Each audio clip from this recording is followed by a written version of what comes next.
kita ngomong Indonesia tanpa identity. Dan lama kita, Indonesia ini kehilangan identity. Misalnya merumuskan tentang pakaian nasional, itu jas berdasi. Itu kan bukan identity kita, itu identitinya Eropa. Sehingga saya mencoba menerjemahkan menjadi kesundaan. Nah, ketika kesundaan, maka ini teman-teman PMI sangat paham urusannya begini, pasti ribut. Tudingan pertama adalah kemusyrikan. Karena sudah, kalau bicara kesundaan, maka lari ke pemahaman Sunda Wiwitan. Lari ke pemahaman klinik, percaya pada buhun dan karuhun, dan itu identik dalam mindset masyarakat kita. Percaya pada karuhun, percaya pada buhun, itu ada kemusyrikan. Kerangka paradigma itulah yang berlangsung lama menghilangkan identitas. Menghilangkan identitas, menghilangkan jati diri. Ketika menghilangkan jati diri, maka setiap orang dalam setiap hari merumuskan jati dirinya masing-masing. Sehingga dalam pemahaman saya, ketika masuk dalam wilayah kebudayaan kesundaan, justru disitulah juga saya masuk ke wilayah universalitas keislaman. Yaitu misalnya tentang idiom orang Sunda, Tritangtu Dibuana, Rama Resi Prabu, saya menerjemahkan iman, Islam, ihsan. Dan kemudian juga ketika menerjemahkan tentang manusia Sunda adalah manusia yang memiliki jati diri. Yang memiliki jati diri kalau sirungan kehandap akaran. Yaitu manusia yang masuk dalam papat kalima pancer.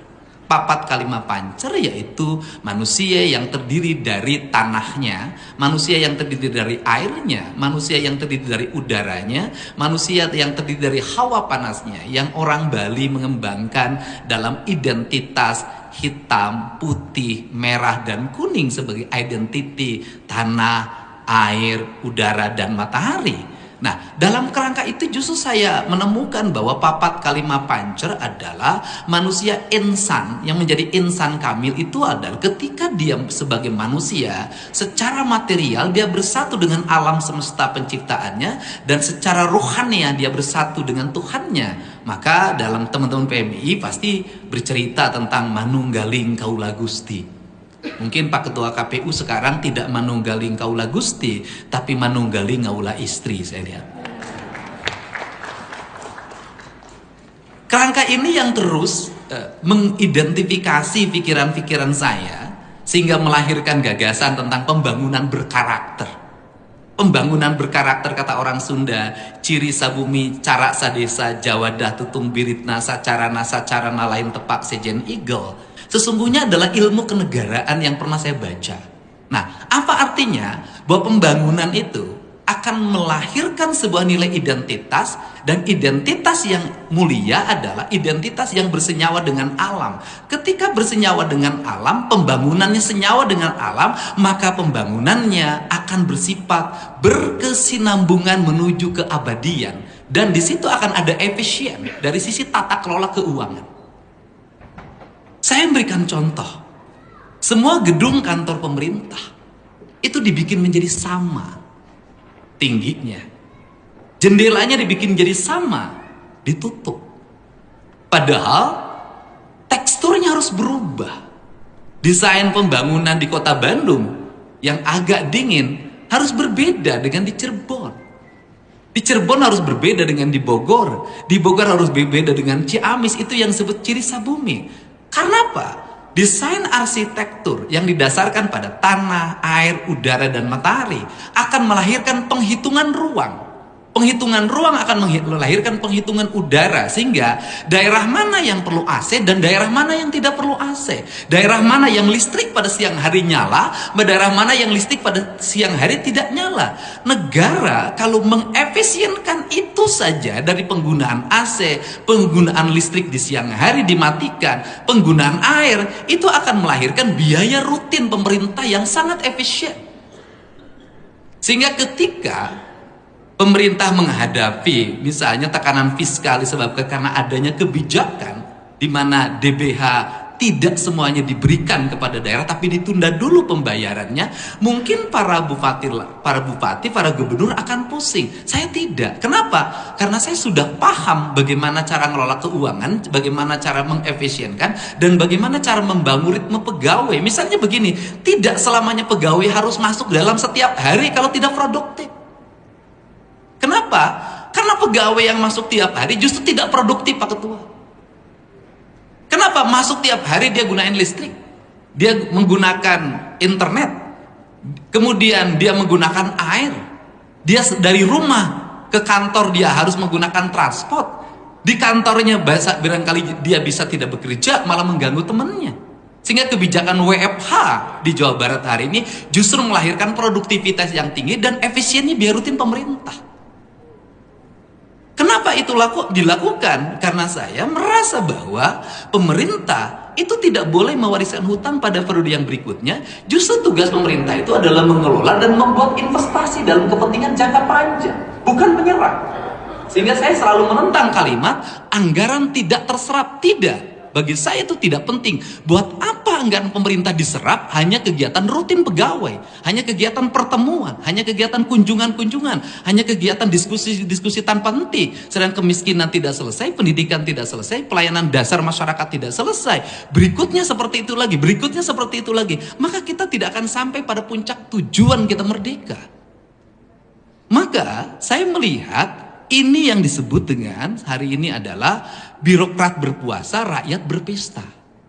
Sehingga kebijakan di Jawa Barat hari ini misalnya, saya boleh menyampaikan penghitungan. Jabar punya tunggakan, dan tunggakannya bukan pada masa kepemimpinan saya. Itu tunggakan yang lama. Tidak bayar BPJS 350 miliar. Dan baru dibayar 340, baru bayar 50. Saya menghitung. Kita bayar 290 atau uangnya kita tunda untuk layanan masyarakat yang tidak masuk BPJS. Yang tidak masuk BPJS ternyata jumlahnya sangat banyak. Kalau ini dibayarkan, maka ini tidak terlayani, sehingga kami memutuskan uangnya ditunda tidak dibayarkan, tapi seluruh rumah sakit di Jawa Barat dan sebagian di Jakarta di MOU-kan. Seluruh rakyat Jabar, mau kaya mau miskin, kalau masuk rumah sakit kelas 3, pemerintah provinsi menjamin pengobatannya. Itu yang diinginkan oleh kami. Kenapa? Karena dalam penghitungan kami, ketika pemerintah membayar BPJS jauh lebih mahal dengan membayar langsung ke rumah sakit. Membayar langsung ke rumah sakit, kami membayar uang yang digunakan untuk berobat. Kami tidak bayar direktur, kami tidak bayar komisaris, kami tidak bayar kantor, kami tidak bayar kanwil. Kami hanya membayar orang yang sakit. Tapi bayar BPJS, kita membayar komponen biaya birokrasi BPJS yang begitu besar. Cara ini ditempuh. Kenapa cara ini ditempuh? Karena kondisi keuangan yang berat. Kita harus berikhtiar. Pencipta, pengabdi, yang penting bernapaskan Islam. Bernapaskan Islam itu artinya pemerintah mengutamakan keselamatan warganya dibanding kepentingan apapun. Hari ini saya melihat ada sebuah peristiwa besar di negeri ini. Apa peristiwa besarnya? Ada negara yang kokoh berdiri di embargo puluhan tahun. Saya tidak bicara ini dari sisi agama. Saya bicara persoalan kedaulatan. Setiap negara berhak dan wajib untuk mempertahankan kedaulatan negaranya. Setiap negara berhak untuk menentukan pemimpinnya sendiri, apapun hasilnya. Dalam perspektif itu, saya melihat kenapa Iran bisa bertahan. Karena satu, pemerintahnya efisien. Ulamanya memperlihatkan sebuah kesederhanaan yang luar biasa. Dia memilih jadi martir dibanding dia meninggal belakangan. Martirnya menjadi sebuah gerakan heroisme publik. Dan saya baca berapa APBN Iran. 1.000 triliun dari 92 juta penduduk. Tapi dari 10 masyarakat usia sekolah 9 kuliah. Apa yang kuliah dipelajarinya? Sains, matematika, fisika, kimia. biologi, kedokteran, engineer, berobat gratis, sekolah gratis, jalan tidak ada yang bolong, lingkungannya bersih, rakyatnya tidak ada yang kelaparan. Efisien birokrasi, saya lihat berapa belanja pertahanan Iran? Hanya 132 triliun. Kenapa 132 triliun bisa bikin drone dengan mutakhir? Bisa bikin hulu ledak, bisa memperkuat seluruh armada perangnya, bisa berperang dengan gagah, mempertahankan keyakinannya, karena dia membuat sendiri. Karena negaranya efisien, perguruan tingginya melahirkan orang-orang hebat yang bekerja di bidang sains, penelitiannya kuat, akhirnya melahirkan produk-produk unggul bagi bangsanya yang bermanfaat. Sehingga saya menyampaikan bahwa kalau kita melebihi surplus anggaran, bagi saya bukan kebahagiaan. Kalau saya memimpin Jawa Barat dengan 37 triliun, bagi saya itu bukan kebanggaan. Kalau saya memimpin Jawa Barat dengan 35 triliun, bagi saya bukan kebanggaan. Tapi saya memimpin Jawa Barat yang hari ini real kondisi keuangannya hanya 26 triliun. Tapi bisa membebaskan pendidikan SMA gratis, bisa membangun jalan sampai pelosok, bisa membangun rumah rakyat miskin, bisa menyiapkan generasi ke depan untuk dia bisa kuliah di bidang-bidang teknologi, melahirkan engineer baru, kemudian negaranya efisien dan pemerintahnya tidak pernah rapat. Saya jujur aja nggak pernah rapat. Gubernurnya nggak pernah ngantor. Kenapa? Karena bagi saya duduk di kantor di ruangan ber-AC itu inefisien. Tapi saya berjalan di pematang sawah, menyelesaikan problem petani, berjalan di tepi jalan raya, menyelesaikan problem ojol. Sampai hari ini ada ojol di Bekasi. Biaya rumah sakit MNC-nya sudah mencapai 450 juta, dibayarkan melalui asuransi ketenaga kerjaan yang dibayar oleh Pemprov. Nah, kerangka inilah yang ingin dibangun. Memang dari seluruh kebijakan ini ada ketidakpuasan. Di mana letak ketidakpuasannya? Para penerima hibah yang biasa hidup dari proposal, hari ini nggak ada ruang. Mungkin ada beberapa kalangan yang dianggap saya tidak memperhatikan kepentingan-kepentingan tertentu. Saya katakan, ketika saya jadi gubernur, maka saya harus memperhatikan kepentingan rakyat yang lebih luas dibanding memperhatikan kepentingan sebagian elit. Kenapa? Saya dipilih langsung oleh rakyat, harga satu suara sama, tidak ada tingkatannya. Itu yang harus saya hormati. Untuk itu saya menyampaikan pertemuan hari ini adalah pertemuan spirit kita. Sudah saatnya abdi negeri menjadi abdi yang betul-betul mengabdikan diri pada negerinya. Dan sudah saatnya masyarakat Jawa Barat yang asalnya abdi, asal abdi itu adalah asal dari kalimat yang mencerminkan tentang struktur sosial masyarakat, yaitu ada menak, ada cacah.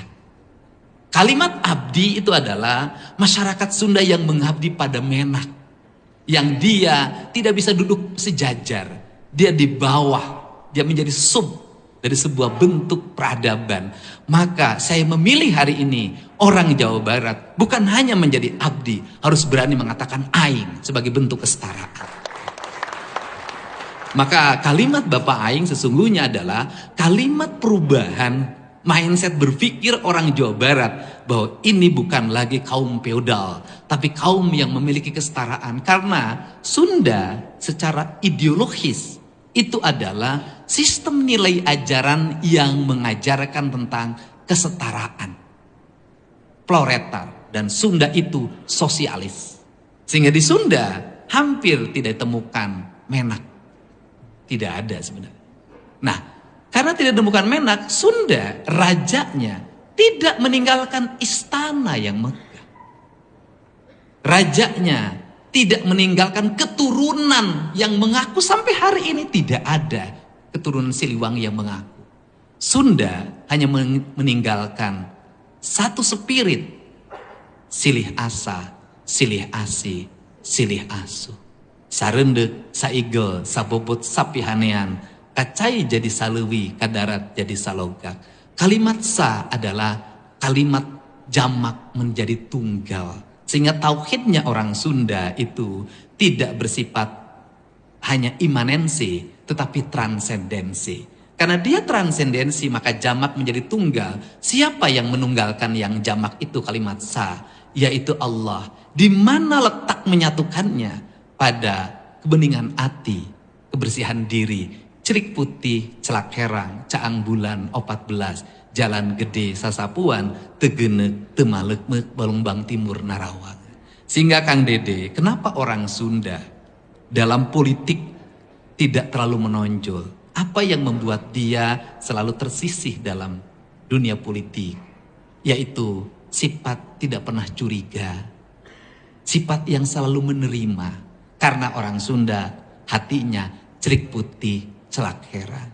Ditambah satu lagi sifatnya, tidak memilih keributan, lebih memilih keheningan. Orang Sunda daripada kudu papaseaan, mending keneh mundur, ninggalkeun talang. Lain kulantaran eleh, kulantaran embung pasia jeung nu gelok. Itu prinsip. Ini prinsip. Untuk itu saya mengucapkan terima kasih atas kehadirannya. Semoga kehadiran pimpinan Komisi 2, Kang Dede dan Pak Wamen menjadi spirit bagi penguatan desentralisasi. Saya sampaikan, negeri ini terhampar dalam hamparan kebudayaan yang sangat luas. Punya karakter yang sangat berbeda. Dalam ilmu kesehatan pun terhampar ahli pengobatan tradisi di mana-mana. Kecerdasan yang sangat luar biasa dalam kaum kebudayaan. Dan itu harus dipahami sebagai ruang dialektika tentang kebinekaan. Desentralisasi atau otonomi bukan hanya dipahami dalam pembagian kewenangan. Bukan hanya dipahami sebagai bagian pembagian keuangan antara pusat, daerah sampai desa. Tetapi harus dipahami sebagai sebuah ruang di mana kekuatan daerah itu adalah penting. Kenapa? Ketika negara dalam ancaman, kalau semuanya terlalu terpusat, daerah-daerah mengalami kelemahan, maka menghancurkan Jakarta berarti menghancurkan Indonesia. Kalau desentralisasi berjalan dengan baik, otonomi bukan hanya keuangannya, tapi otonomi adalah kemandirian manusia untuk hidup pada lingkungannya sebagai manusia Indonesia seutuhnya, di mana dia di sana lagi bumi dipijak, di sana langit dijunjung, itu akan melahirkan daerah yang kokoh. Melahirkan daerah yang kokoh terbukti Belanda tidak bisa menguasai Nusantara. Berat karena perlawanan satu tempat itu berat menundukkannya. Terhampar sebuah keragaman yang luar biasa, ragam dalam makanan, ragam dalam pakaian, ragam dalam bahasa, ragam dalam berkesenian, ragam dalam berkebudayaan, melahirkan sistem pertahanan yang kuat di mana-mana. Sehingga problem yang ada di Jakarta tidak akan memiliki implikasi yang terlalu luas bagi daerah. Kekuatan itu terbukti ketika reformasi 99, banyak orang yang menganggap ekonomi kita bangkrut. Ekonomi kita rontok, di mana perbankan hampir kolap, ras di mana-mana, antrian orang mengambil uang di mana-mana. Ternyata di beberapa wilayah malah surplus ekonominya. Kenapa? Daerahnya masih kuat menghasilkan beras, daerahnya masih kuat menghasilkan karet, daerahnya masih kuat menghasilkan kopra, daerah masih kuat menghasilkan kopi, dan beragam di berbagai daerah. Dan itu yang menyelamatkan Indonesia. Sehingga saya termasuk orang yang berpendapat tidak boleh ada penyeragaman tanaman di semua daerah. Tidak boleh ada penyeragaman produk di semua daerah. Kenapa? Itu adalah ancaman bagi ketahanan negara.